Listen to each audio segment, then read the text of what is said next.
around the myths, I guess, that we can go into more then, myths of mindfulness. I think the big myth, or one of the big misunderstandings, is the idea that you're supposed to be able to stop negative thoughts, or stop thoughts altogether, empty the mind, and that's just not realistic most of the time. It's not what happens most of the time. It's not how our brains operate. It's not how they work. And I've got a little exercise. So I'm going to ask Rachel to get her phone and a stopwatch out again. A little exercise, two little exercises to demonstrate this. And when this was first done, as a bit of research with some university students, it was for 30 minutes. We're just going to... 30 minutes? 30 minutes. Oh goodness, I didn't realise that. Yeah. We're only going to do 30 seconds. Are you shocked in a minute? You will understand in a while. So what I'm going to ask you to do for 30 seconds is to not let your mind wander. What I'm going to ask you to do for 30 seconds is to just think about one thing and one thing only. And the thing I want you to think about, as it's a festive season, the thing I want you to think about is a reindeer. Love that. And I want you to just think about a reindeer, nothing else at all, just a reindeer for the next 30 seconds, starting from now.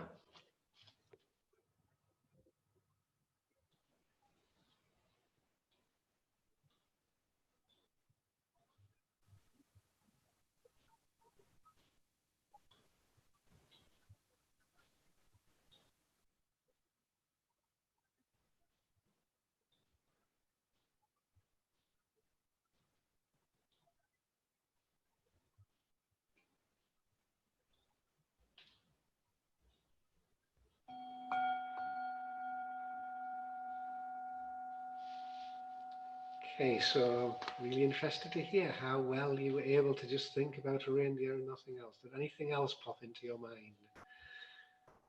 Let you go first, Federica, on this one. Yes, I start to think about, oh, I forgot to breathe. I have to breathe now. So my mind starts to wander after like 10 seconds.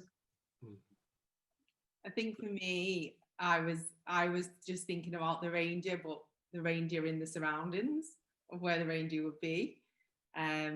Was I just supposed to focus on the reindeer then?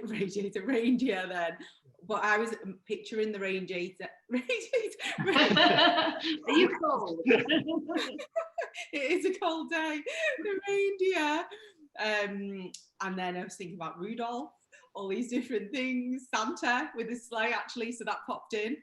So yeah. Yeah, which is what our minds do. They make connections. Our mind tries to make sense of what's going on. Tries to work out, what are things that might have come into mind. Why is he asking me to think about a reindeer?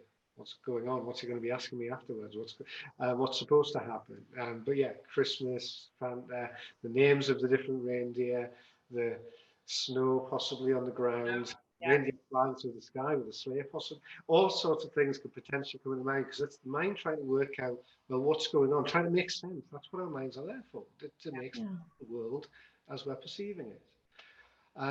But it's really difficult to do that, because our minds naturally wander to do that. So it's very difficult just to focus on one thing and not think about anything else.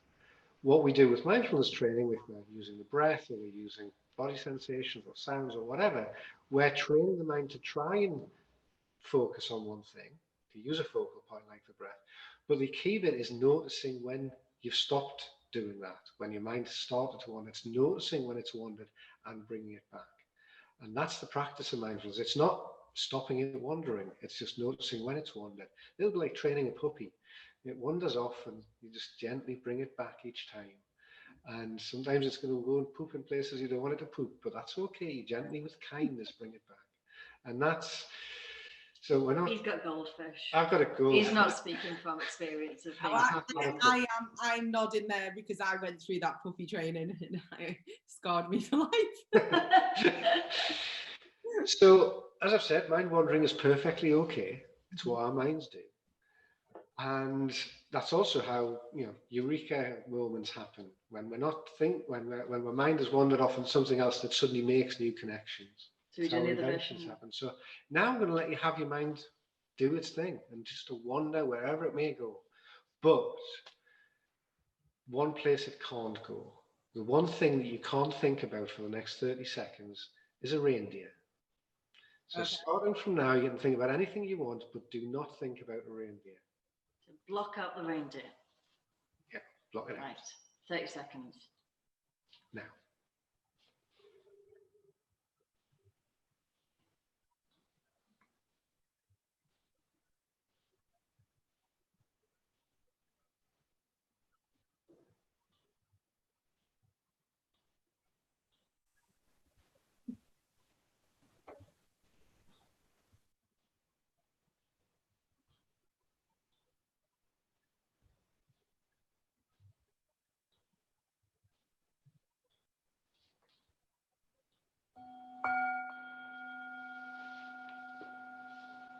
Oh wow.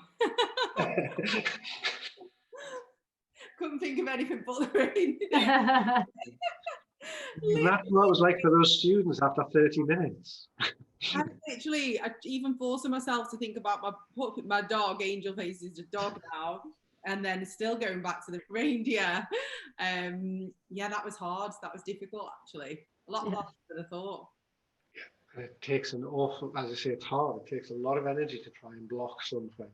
And the more you try and block it, the stronger it gets. And it's what we spend our lives doing.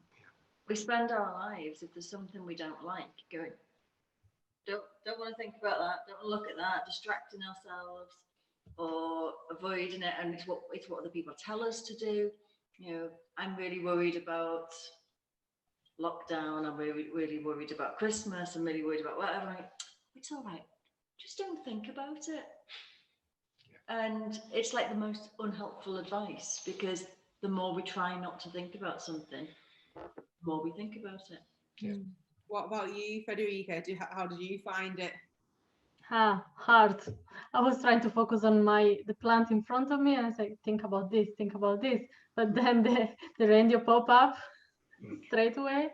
Same as me then, and we've had different levels of practice and experience in mindfulness and meditation as well, but that exercise actually, both exactly the same, still both going back to that one thing we're told not to think about.